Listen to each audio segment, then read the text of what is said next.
You're listening to the Meaningful Minutes with Nikki Olson podcast. This is a show for busy Latter-day Saint women who want to learn simple tools to feel confident and inspired in 10 minutes or less. Welcome. On this episode, we will be discussing how to understand the Eve mindset with Melinda Wheelwright Brown. Welcome. We have Melinda Wheelwright Brown, also known as Mindy, on the podcast today. Thanks. So good to be here. Yes, I'm so excited to have you here. I have been a fan since I found you from the All In podcast, it's 2 years ago. So fun. 2 years. So exciting.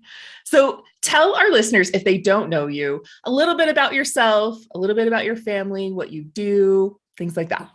Okay. Well, so you found me just over 2 years ago when my first book was released, and that is Eve and Adam, Discovering the Beautiful Balance.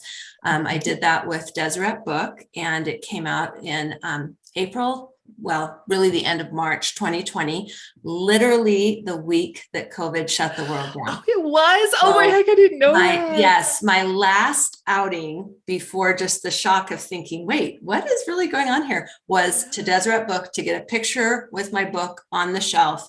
And then I came home and we didn't go outside again for, 2 weeks, that first round. That's crazy. So that was a bummer because a lot of fun things got canceled. So yeah, you probably had a lot of stuff with the book release to do. I did. Oh. So there was no book launch. There were no signings, none of that. But you know what? It all worked out just great because it turned out people had a lot of time to read during those 2 years. Oh, yes. So, especially in the first few months. So it really was all good, especially because it's so temple related. And when the temples closed, a lot of people felt like, oh, I can just read this book. So exactly. That is so true. Yeah. Yes. So that worked great. So that's how you found me. And since then, I've done more writing. I have a lot of projects going on, but there's no book coming yet. Next. Articles, things like that, lots of speaking events. I'm doing the Time Out for Women tour with Deseret Book. That's we just finished this round of spring shows, and then we're doing fall and next spring.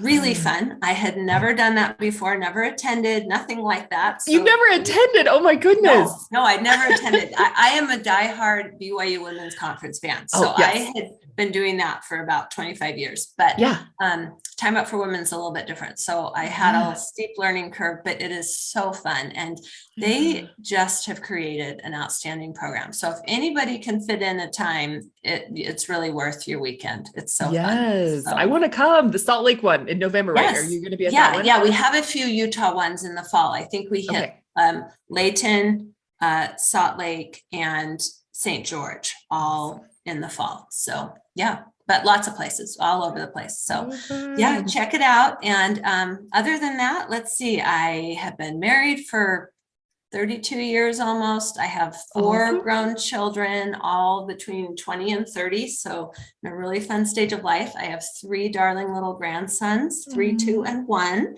And I have 3 chickens that I love. So that was my COVID project. That's what I learned to do during COVID. So that is so awesome. Tell me a little bit about, I loved the story about the book and how it came to be about the Eve's picture in your office. Yes. And tell the listeners about that. Cause I will tell you, actually, would you like to see the painting? Oh my gosh, you have it here? Pause 1 second. Okay. Okay, so this is the painting. This is by Caitlin Conley. You can back it up, right? So it's so beautiful. Caitlin is just an amazing artist. She lives in Provo, and I'm a bit of a collector of her works. And that one, my husband had given me, I think it was like Christmas 2015. So it hangs in my office. And in kind of the early months of 2016, I was having sort of a confluence of 2 kind of existential crises, I would say. I was doing a lot of nonprofit work with groups that support and lift women. Mm-hmm. And so I was becoming more and more exposed to the realities that so many women suffer through, that just felt like wow, in this day and age, we are still having these problems, and not just far away, but close to home, particularly abuse, trafficking, exploitation, things like that. And then simultaneously, I was having a kind of extended family crisis, just caught between a rock and a hard place, where there just were no good options. We didn't even like what we were dealing with. We didn't like that any choice we made felt like somebody was going to get thrown under the bus. And we just weren't really willing to do that. So it was just kind of a period. That January was just a really dark, hard, sad January with lots of hard conversations. And I just spent a lot of time at my desk, just kind of in tears, trying to talk everybody through different things and I just had this sense of, I just thought life was supposed to be happier and better. And for women especially, why is this so hard? And I felt this gap between the reality and what I thought was our Heavenly Parents' plan for us. And so kind of on the family crisis side of it, there was just kind of a breaking point day that I just was throwing up my hands. And I basically looked at this painting across my desk and just sort of gazing at it, mindlessly, I just said, "Oh, Eve, can you help me?" And I just really had this strong impression, this really spiritual experience of her almost leaning out of that painting, just saying, "Yes, I thought you would never ask." And it was really powerful. And I mean, it was enough that I was like, wait, what? Did that just happen? How in the world? You can't help me with these two awful things I'm working through right now. And it was prominent enough. I mean, I don't usually have powerful, hear voices like that, that I really kind of dropped everything. And I was like, I think I have a book in my closet about Eve. Let me pull that out and let me just dig right in and, open up Genesis and started reading and really thinking about it and started to piece together how, actually her story could in fact really help me. And not just me, but my extended family. So on that side of things, I started having some really important discussions with a few key players in the family saying, I think we have a really great model in Eve of how we can prioritize faithful courage and love and find a way through, even when it looks like there isn't one. If we put this first, I think we're going to realize that by collaborating with the Savior, we can actually figure this out. And that was absolutely true. And so on that was kind of the smaller, more micro problem. And within days, things began to resolve. And we just started to realize, oh, you know what? We're going to be just fine. We got this. And then over that time, beautiful, better relationships than we've ever had. And really it was sweet because the whole family knew eventually, we figured this out thanks to Eve. This is an Eve provided solution, or at least not solution so much as process and mindset. And so that was great. And then on the macro side, kind of with the philanthropy work I was doing, just really a great realization that agency is absolutely key to everything. And so it's not necessarily a divinely intended gap, but it's a reality sort of gap that our Heavenly Parents absolutely love their daughters every bit as much as their sons. And they have this amazing plan laid out for us. But the fact is, people use their agency in different ways, and not everybody uses it well. And because of mortality, basically, women are going to get the short end of the stick a lot. And but that doesn't mean we can't understand the source of that better, because a lot of it actually goes back to Eve, because you have all these people in different cultures and traditions, and through time blaming her and using that as justification for poor treatment of women, which is ridiculous. Even especially because I would even dare say maybe the majority of those people using it as poor justification don't even think she was a real person. So it's like absurd, right? But anyway, so figuring all that out was huge for me. It was a total life changer, not just because it kind of threw me into the world of writing and speaking and all these different projects, but just because it gave me a whole new way to look at the world and look at life, and look at my relationship with divinity, look at my relationship with others, with men, with other women. It really has been a game changer. And I think I wasn't the only person who's been searching for those answers.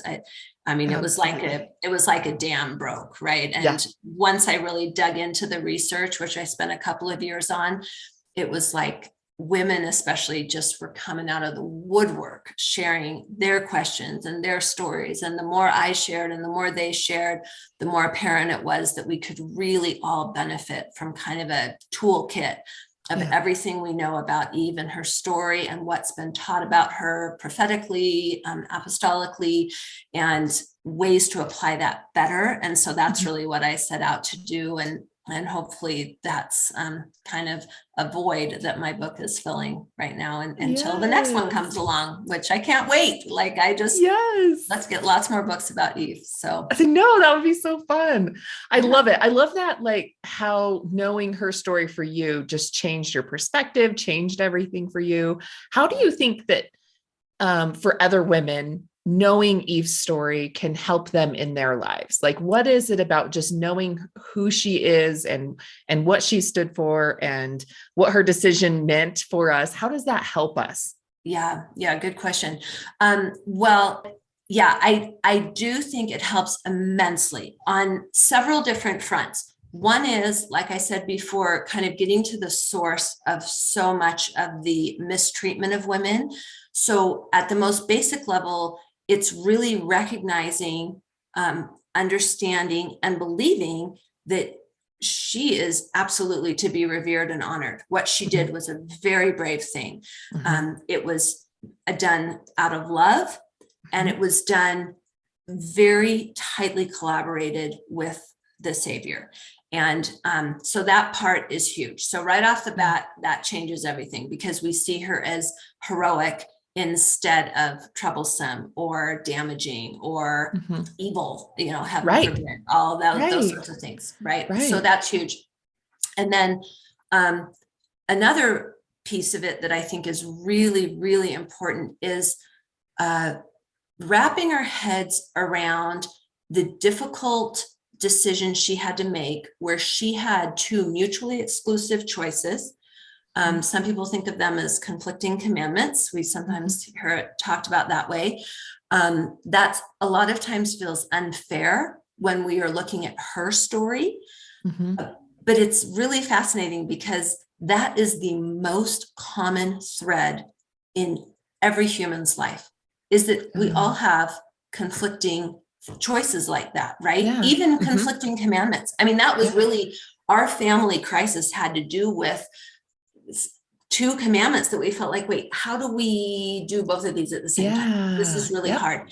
And in this day and age, I think we experience that tug of war constantly. How do we love everyone, but still remain faithful to what we know to be true and right and good? And, it's really complicated. And so recognizing that those conflicting commandments, which I am doing air quotes because I don't love that term for it, but I know that's what people know what I'm talking about when I say it that way. That actually is in fact the most crucial part of the plan.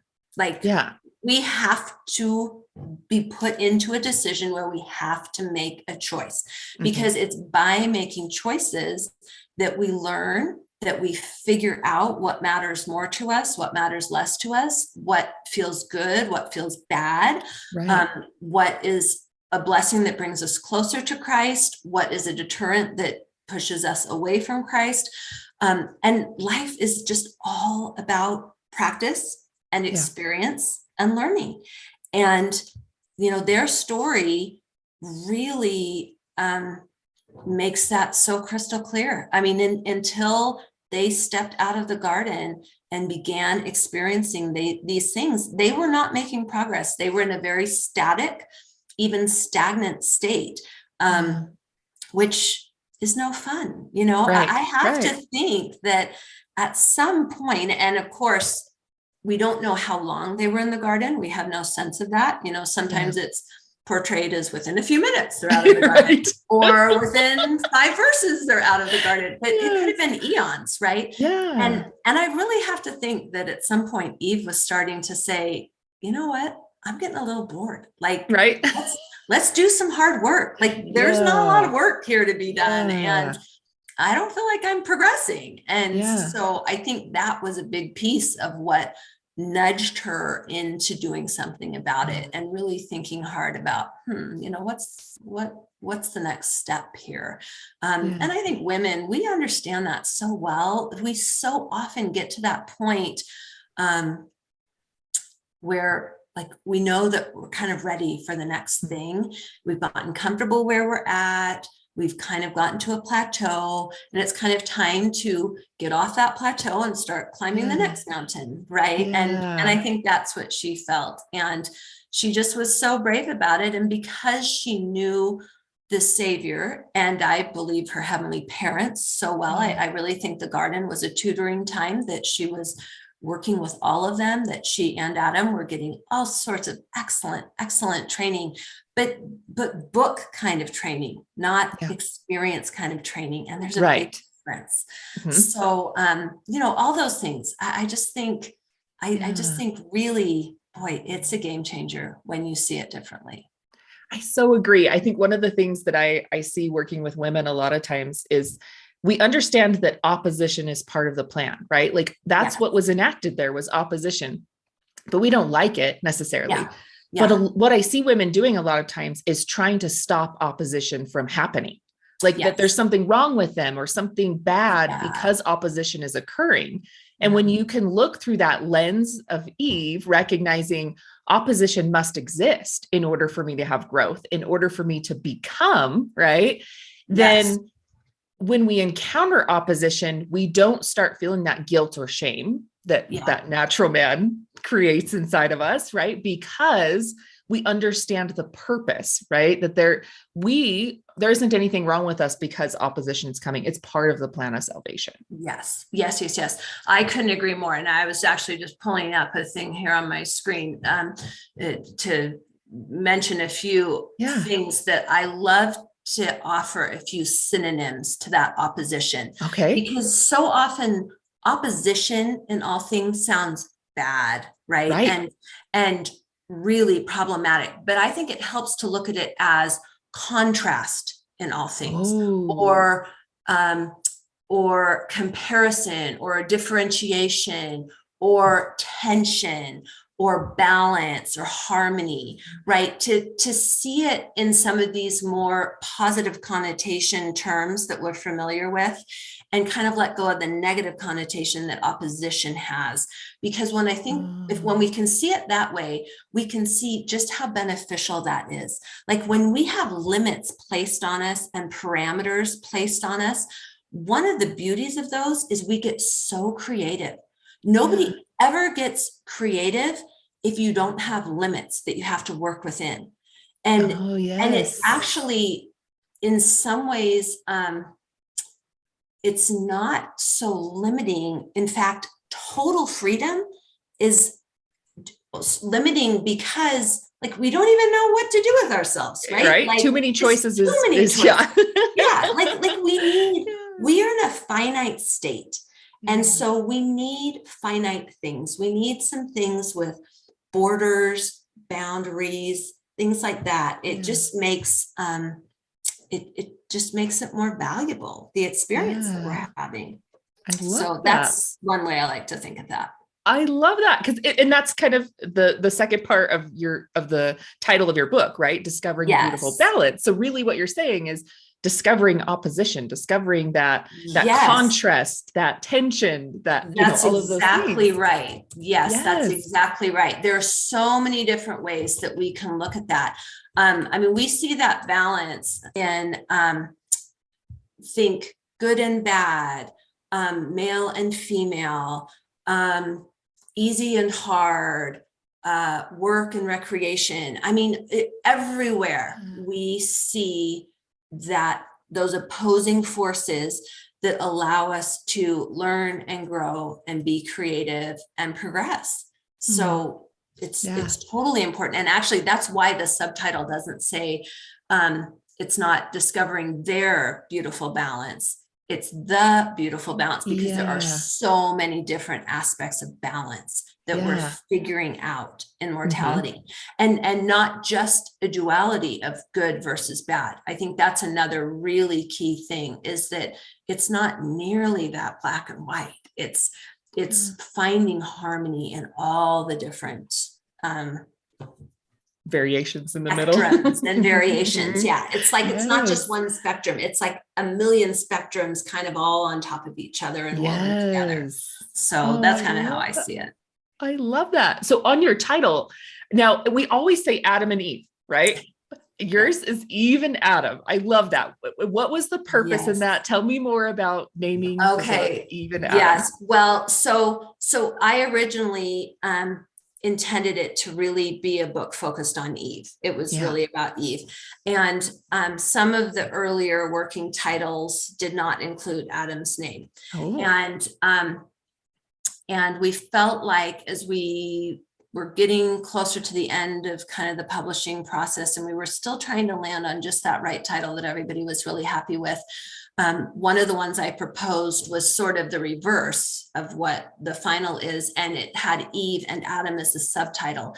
And the marketing team at Deseret Book jumped on that, and they came back and said, wait, that should be the title, flip those. And they said, I got a call at one day, the happiest day of my life, I think, because she said, how would you feel about the title being Eve and Adam? And I thought, are you kidding me? That's the greatest title ever. Yes. Because just because it is so, it's like a poke to our ears, right? Makes you stop and think that direction. Yep.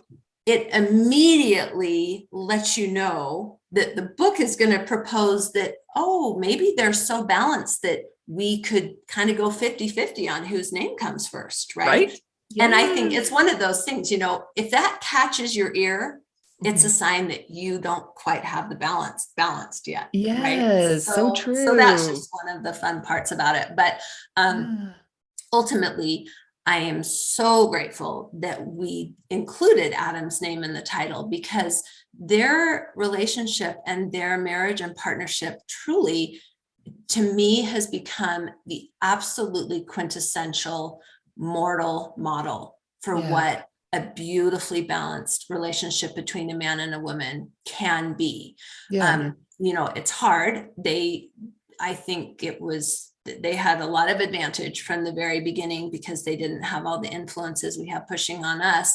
Although quickly that shifted, because they had hard things with their children, and obviously they had hard things in their environment, and they experienced plenty of hard, but they did it so beautifully. And I just think we really have to give credit to seeing them as a unit, as a united unit, right? Those all really go together. And I think that's really beautiful. So for me, it's also been a huge blessing. And it's really blessed my marriage. It's blessed my relationship with all kind of male, female, man-woman interactions. It's really been a good thing. So I love that, because it's not like putting Eve above Adam either. No, not at all. She made this decision over him, so then she's the better of the choices or anything like that. Not at all. It's just like an acknowledgement that either name can go first because they're completely a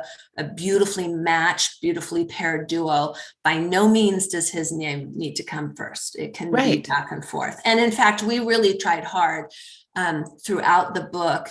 Every time I say them in pairs, we like flip-flop. It's back and forth and back and forth and back and forth. And it's pretty much 50-50. I mean, I spent a lot of time making sure that I illustrated that no, she's not above, he's not above. They're just so beautifully balanced and interdependent.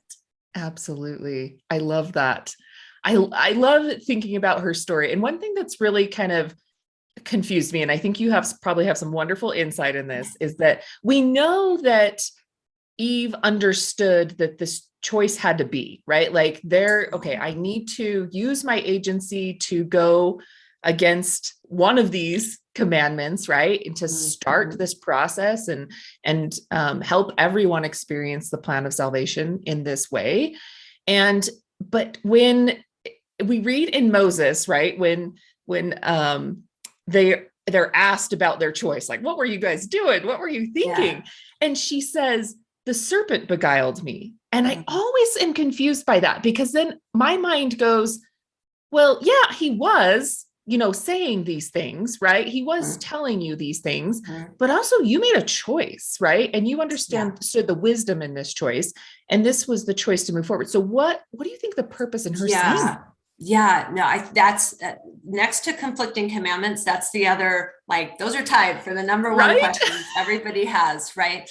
I do have some thoughts about that. Yeah. So first of all, I think the idea that she was beguiled is a tricky word. And now remember too, that was never actually the word used, because the Bible account is written in Hebrew. Our Moses account came through, the Spirit to Joseph in English, but in the English of his era in, 1830-ish America, in a really highly Protestant area. So we've got those influences going on. But I think when we think about him beguiling, I think of it as there was deception there. And we know there was deception because in so many ways, he was portraying himself as a trustworthy source of information, right? Okay. They had only experienced interaction with divine helpers, like their heavenly parents, like the Savior, like angelic ministers, tutors, who knows who they were being tutored by. Yeah. But here comes someone who is portraying himself as a being of light. And in fact, Lucifer means light bearer.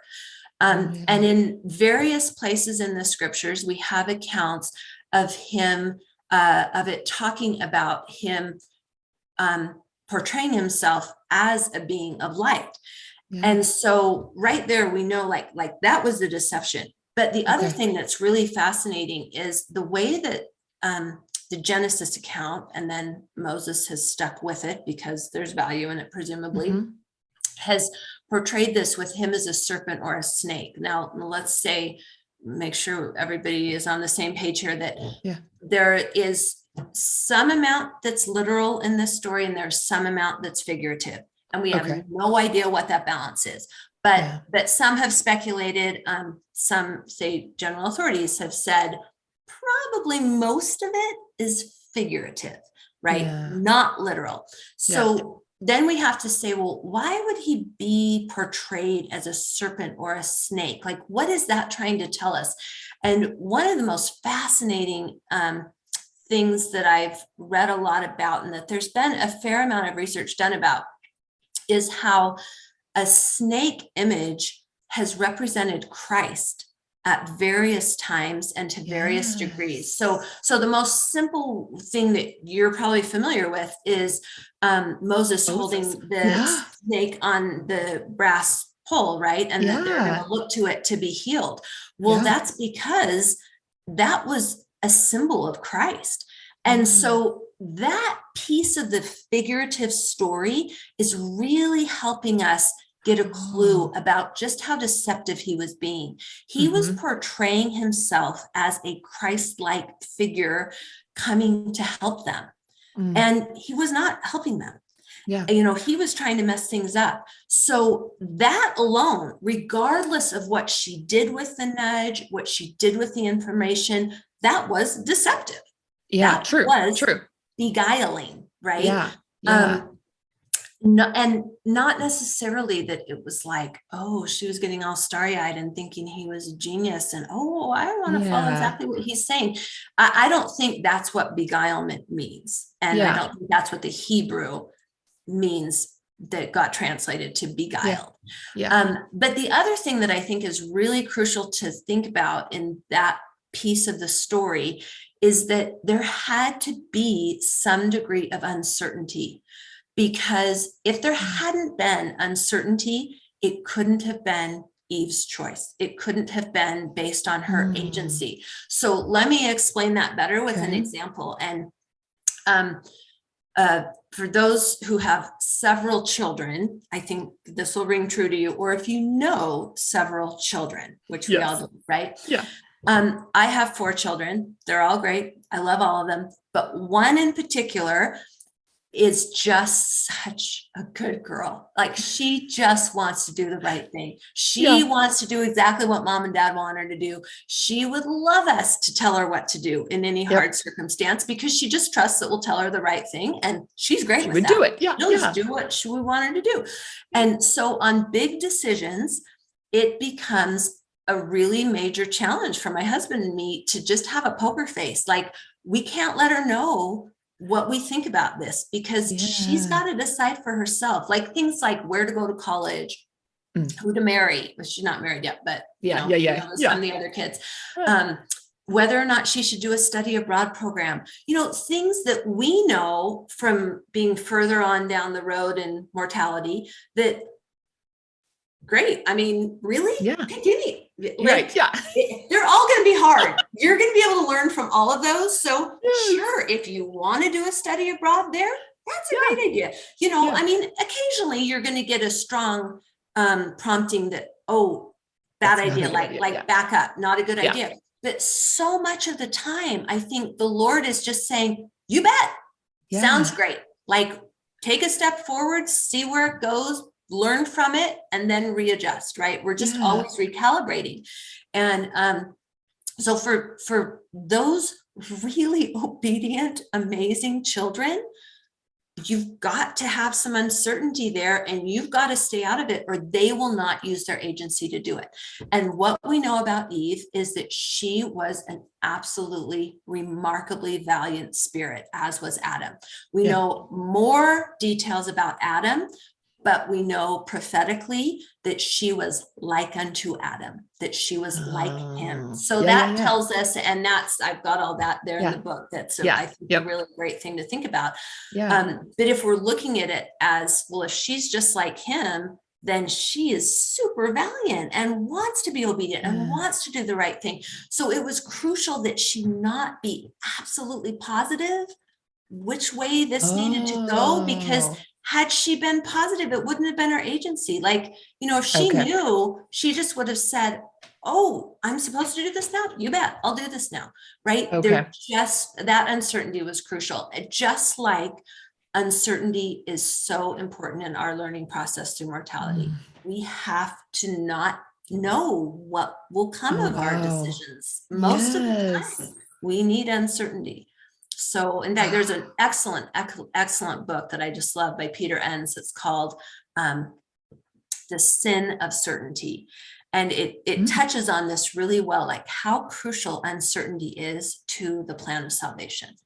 Wow. So, and how wonderful that is that in decision making, because that's another big issue I feel like women face a lot of times is like, I can't move forward until I know how this is going to turn out, until I have this certainty. Till I'm absolutely sure this is the direction I need to go or things I need to do, even with little things, day-to-day things. And it's paralyzing. It is. Yes. You can't live that way. You just can't. You have to decide at some point, if I get enough information, like there has to be a certain threshold that you just say, okay, I got to take a step forward. Let's do this. And so many things are not final.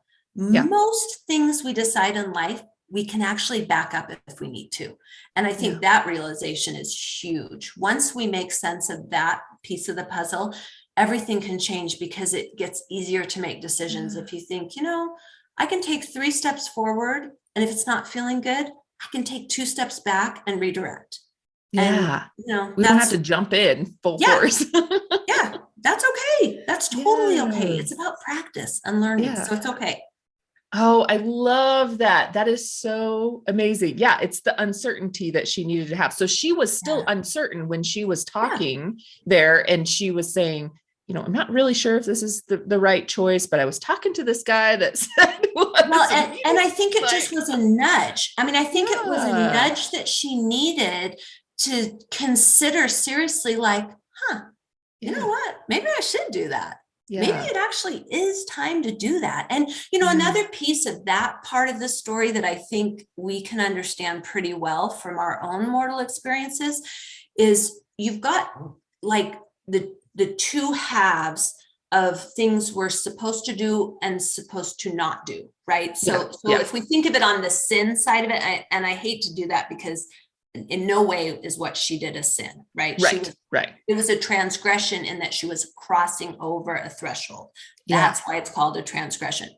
But if we think of sins of commission versus sins of omission, or don't do this, do this, it's actually easier to not do the thing, because it takes a little less energy. Right. Effort, it's just like, I can't do that. Done. Right. But to do the thing actually like requires effort, like a stepping forward. And so that's kind of the advanced action. Right. And I think that's what she needed to get to that point, was to realize, I've been not doing the thing for a long time. It's time to actually do the thing. And another crucial piece of this story, and maybe that we were going to kind of wind to this, that I'll just put in here, is that one of the really key pieces of the restored gospel is understanding that they couldn't have children in the garden, because none of the story actually makes sense if they could have had children in the garden. If they could have had children in the garden, then why not stay in the garden? I mean, we all would have loved that, right? But raise your children there, right? But like we know, oh no, they couldn't have children in the garden. But when you consider that other faith traditions don't have that piece of the story, in some ways, I get why they think she blew it. Because wait a minute, like, well, why would she have left? But I mean, there are lots of elements to it, right? But that piece is crucial. And so I think the children aspect and the premortal piece of the story that we are blessed with really inform not just her story, but our story.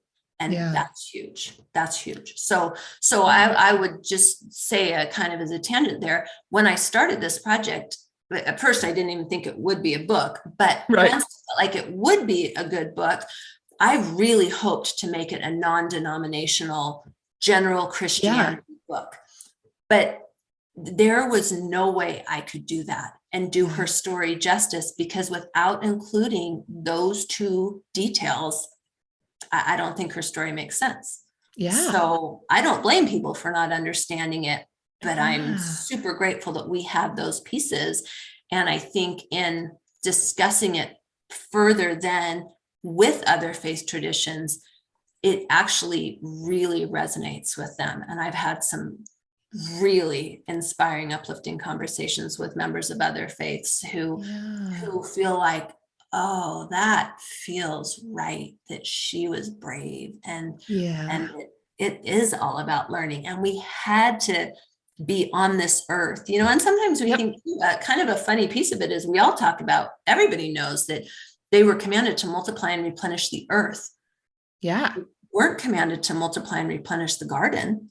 Right. So true. Look at those as different realms. And now there's a glitch, because maybe some people think, well, the garden was the earth. Well, maybe not. We don't think so. We think it was more of a temporary kind of way station just a learning place before the real thing could get underway here on earth. So a couple of key differences. I love that. I love that concept of just understanding that there are key pieces of the plan of salvation that only in the restored gospel will you know that Eve's story is a triumphant story, right? That it's not like a mistake or something that we... That's exactly right. Exactly. And, it's so meaningful and powerful that we see her as a type of Christ who was working with Christ. I mean, they very much enacted the plan of happiness together. Like neither could do it without the other, right? So true. Like when we know that Christ was comforted by an angel in the Garden of Gethsemane, I have to believe that Eve was at least one of those angels there. Somewhere there. Who else? I mean, who else would have had like she could have literally been saying, oh, I've so been here. Like I was in a garden too, and I had the hardest choice ever. And you helped me make that choice. Wow. And I can help you get through this one. Because one other piece that we know, and Elder Holland has addressed this really beautifully, is that they had been taught the gospel. They not in huge detail, but the entirety of the gospel. They had a sense of the grand plan. Right. And that too is absolutely crucial to understand. Mm-hmm. And that informs that she was wise. I mean, she didn't understand all the things in like a street smarts way, but she knew enough theoretically that she was trying to do the right thing and help the plan progress and proceed on all of our behalfs, really as proxy to all of us. We all made the same decision she did when we chose to leave the premortal realm and experience mortality. And so really she was acting as proxy for each of us. And that's a really sweet way to think of it too. Yes. Oh man, I love that. And I love, there's this concept, well, I guess not necessarily a concept, but a principle that we believe in with the plan of salvation that brings us to know Eve in a different way. And another principle of the gospel or the restored gospel that we have is a belief in heavenly parents. Right. Yes. And I feel like this ties so well into that, and that a lot of other faiths don't necessarily have that knowledge or that belief. Yes. But then there's this sort of cultural conflict. I don't even know if that's how you would say it, but the Heavenly Mother movement, but also the desire to know. And then, Elder Redland's talk, like all of that. How do you kind of reconcile knowing your Heavenly Mother, talking about your heavenly parents? I feel that way, right? Like I want to talk about my heavenly parents, and we know that it's that they came up with the plan together, the plan of salvation. Yeah, that's right. But then we have this sort of conflict around, knowing Heavenly Mother and desiring more. What are your thoughts around that? Well, of course, that's a multi-hour conversation. That's right. That's a huge conversation. Yes. So I'll give you a short version. But I think Adam and Eve model so perfectly our heavenly parents. Yeah. For example, if we thought there was only a male half of deity, that deity was in its entirety male, then why would we be here on this planet as male and female counterparts that require each other to procreate and work together and learn from each other? Right. Like as simple as that. Like logically, of course we have heavenly parents. Yep. And then I see, like I mentioned before, we know they were being mentored and tutored in the garden. Well, of course they were being tutored by male and female helpers and teachers. And who else would teach them to be a father and a mother? Who would demonstrate to them what marriage looked like? We know that they were sealed in a celestialized marriage in the garden. That's been taught to us through various prophets have talked about that. And, how would they even how would they even know what marriage was if they weren't seeing a marriage? Right. Yes. So to me, that's really simple. Like I have no problem there whatsoever. And I'm surprised more people don't see it. I mean, some of the things I was reading in my research, I was trying to read what scholars from every faith tradition were writing about Eve and Adam. Yeah. And one Jewish man in particular who was just had so much faith and was writing a beautiful book. But at one point he says in this book, isn't it unbelievable that they were able to craft such an interdependent marriage without role models? Wow. And I thought, oh, you missed it. Well, how about instead thinking they must have had role models? Yes. Right? And so that piece of it, I think, is so fascinating. But then on another level, I think what's so beautiful about what I was able to learn about them is the way that they work together. There can't be one without the other in terms of Eve and Adam. They have to have each other. They are completely harmonized together beautifully, neither above the other, just totally intertwined interdependently. And to me, knowing that that's modeling our heavenly parents, I mean, that tells me everything I need to know about our heavenly parents. And like I was saying about the title of the book, for me personally, I don't feel a strong necessity to distinguish between my Heavenly Father and my Heavenly Mother. To me, they are such an interwoven, united whole that I think of them 100% of the time as heavenly parents, as a team, as a duo, complete union there. And so I think maybe I see that a little differently than some of my fellow sisters who really long for that understanding of our Heavenly Mother. And I'm grateful that I don't feel tension or issue there, because to me, understanding Eve fills so much of the gap that I had previously felt there, that it was kind of the answer I needed for me personally. And also because, and this is maybe kind of a good place to kind of wrap things up, is that it all comes down to our relationship with our Savior.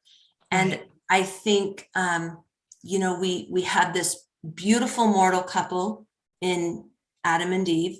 We have this beautiful divine couple in our heavenly parents. But what connects those two, almost if you think of it like as an X, like the cross point of that X is Jesus Christ. And so true. he is who we go through to get to them. He is who they go through to get to us.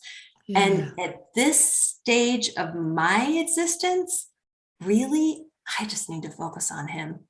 Oh, and it's so true. Like, life is too short. My mental capacity is too finite in this mortal realm to take it all in.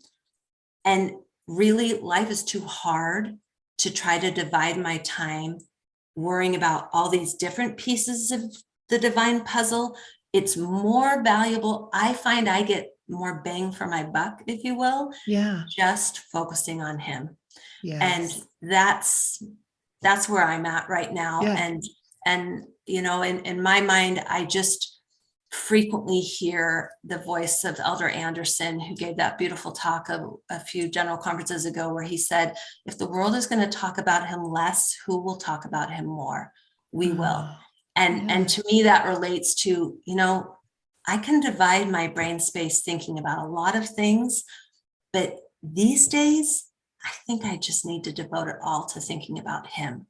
And so really, that's where Eve and Adam has led me to, is a much better relationship to him, recognizing that collaborating with him is what ultimately will get me to them. And I've got the rest of eternity to figure out a lot of that. So right now I'm going to focus on him. So. I love that. Well, and it's so fun. Like when you get to know somebody and who they are, you almost know who their parents could be, right? Exactly. Because of that, right? Yes. And so it's almost that concept, right? That you Yes. can know Heavenly Mother because you know the Savior, right? Like he has their attributes. And so it's not that he only has the Father's attributes because he's a man, right? Like I have attributes for my mother and my father, right? Absolutely. And he illustrates both sides of it, the male and the female, better than any mortal who's ever lived, right? I mean, of course, he's got this duality of divine and mortal, but nobody was more compassionate. Nobody was more nurturing. Nobody had, I mean, and he says it all the time in talking about a hen gathering his chicks, right? Yeah. I mean, and a nursing mother and a travailing mother. I mean, he really captures it. It's all intertwined beautifully into him. And I'm so grateful for that. But now none of that is to say that, like, I love to find the divine feminine in scripture and in the universe and all the things. Like I spend a lot of time learning about that too. But I do think today, this day and age, there's not enough to go around. So I'm going to err on the side of just sticking with Christ 100%. And that's what's going to get me through the hard stuff. And later I'll learn all the things. I can't wait. I can't wait to learn all the things. Yes. I remember when I was joining the church when I was 19 years old, and I was taking all these missionary discussions with like my list of 45 questions when I came. And finally, one missionary said, we're not going to be able to answer all of your questions enough for you to feel confident. Almost now I'm having like that Eve moment, right? Like where it's like, you're going to feel 100% certain. We're not going to be able to tell you where Kolob is, right? Yeah, like, we're not going to be able to tell you all these things. And then I just realized like, I don't need to know all these things. Like, I just need to know what my next best step is. And that's essentially what Eve did, right? It's like, I'm never going to know those things. And sometimes I get caught up in that, like, okay, so then this happens and then this happens. Well, then wait, about time and then this, and then my brain explodes. And I'm like, I can't, that can't be a barrier for me. That's like the certainty can't be a barrier for me. Right. That's exactly right. And just knowing that right now in this realm, what matters is that we get to learn by practice and by making mistakes, and Christ can make it all work out for our good. And then we'll step into the next realm, which we'll be able to learn so much more. And I don't want to downplay or minimize the need that so many of our sisters are having this craving for that female connection, because I really do understand that. Yeah. But for me personally, getting to know Eve so deeply has filled that void in my life. Yes. And not that that's going to do it for other people, but maybe it'll do a portion of it for other people. Yeah. So I would really encourage your listeners to dive into her story and try to understand it in different angles, maybe than they have before, and just see if maybe that can't help at least with that void that they're feeling. And view it through the lens of Heavenly Mother, Eve, Heavenly Mother, Heavenly Father, the parents. And I love that concept. Yeah. Oh, this has been so mind-blowing. Like, I love this. Thank you so much for taking your time. Great discussion. I'm so happy to. And I hope it's been a blessing to others. It's certainly blessed my life, not only to talk to you, but to work on the book project, to just think and study these things all the time. It's all true, is what I would testify about it, is that really the plan of happiness is great. And it is about happiness, and we can get there. So it's all good. Oh, I love it. I love it. So I always love to ask my guests a question, the same question I always ask, because I ask this question because I feel like, well, let me ask the question. I'll tell you why. Is how do you find, what are simple ways that you find that you connect with God throughout the day? Because what I find a lot of women doing is that they need this plan to connect with God in this very like intricate, detail-oriented, very long way to connect with God. And it has to be in the morning, and it has to be, involve all of these things. And I just think, God is everywhere, in everything. And if I see that, then I feel a better connection with God. And so I love to show women how they can make those connections in simple ways throughout the day. So how do you find yourself finding that connection with God in simple ways? Well, that is such a great final question for sure. And I've got two that I would share that would be just kind of simple ones. One is this chair I'm sitting in right now. You can sort of see it there behind me. So this is my office. And again, I have an empty nest. I'm not in the same stage that a lot of your listeners will be in, but I spend a lot of time at my desk every day studying and researching and working on different projects. And for me, this is really a safe haven. And I am not good at kneeling down to say my prayers first thing in the morning or necessarily as soon as I go to bed at night. But what I have gotten good at is knowing that when I sit in this chair, I want God's help in what I'm about to work on. And so most days, as I'm about to jump into my chair to start working, I'll just kneel down at my chair. And, maybe I don't get to my desk until 2 p.m. Great. I'll say my prayers at 2 p.m. But before I sit here to try to put my mind to good use, I want Christ's help in helping me do that. Right. And the Spirit's help. That. And so I try to do that. And if I don't do it when I sit down, a lot of times I'll get to a rough moment if I'm writing something or whatever, and I'll think, I just need to kneel down. And so just get off my chair and kneel down. So that's one of the things. I don't need, your morning prayers don't need to just be in the morning. They can be Yes. No rules around it. Exactly. It's all good. And another thing that I try to do is I really love to just have a motto in my mind all the time that wherever I am, be there. And just don't try to multitask. Don't try to be so busy, but like this hour with you, like this is your hour. This was carved out on my calendar. I don't need to worry about anything else right now. And I just want to, look into your eyes and connect with you as we have this conversation. And so often it's through the eyes of each other that we connect with God and with divinity, right? And so to just slow down, just be there. You're there anyway. So why not give it your attention and have just a sense of connection? Because for me, that really, really fuels my spirit. And I just have to have that connection. So looking into people's eyes and taking a moment and just being with them. Yes. Connection is so powerful. It's so powerful in so many ways. I love that. Exactly. Oh, thank you so much. This has been so wonderful. I appreciate you taking the time to talk with my listeners. My pleasure. You do great work. I'm so grateful for all the wonderful content you add to our world and all the light you add. So thank you. Thank you. So if our listeners want to find you and learn more about you and Eve, where can they find you? Well, my book is a great place. That's available, Amazon, Deseret Book, wherever. And I have an Instagram account, Brave Like Eve, that I do with my daughter and daughter-in-law, Candace and Allie. And it's a really happy community. We'd love to have you join us there. That's brave.like.eve, pretty much just Instagram. We don't do much on the other platforms. And then see if you can join us at Time Out for Women somewhere. So yes, I will link all of those places in my show notes so they can find you and learn more about you, and most of all, learn more about Eve and that connection and find that balance in their own lives.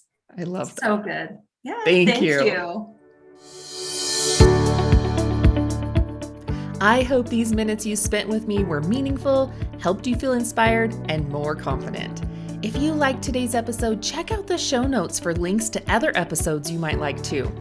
And while you're there, in my show notes, look for the links to my website, social media, and free handouts for remembering how to implement the skills. Thank you for listening to the Meaningful Minutes podcast with Nikki Olson.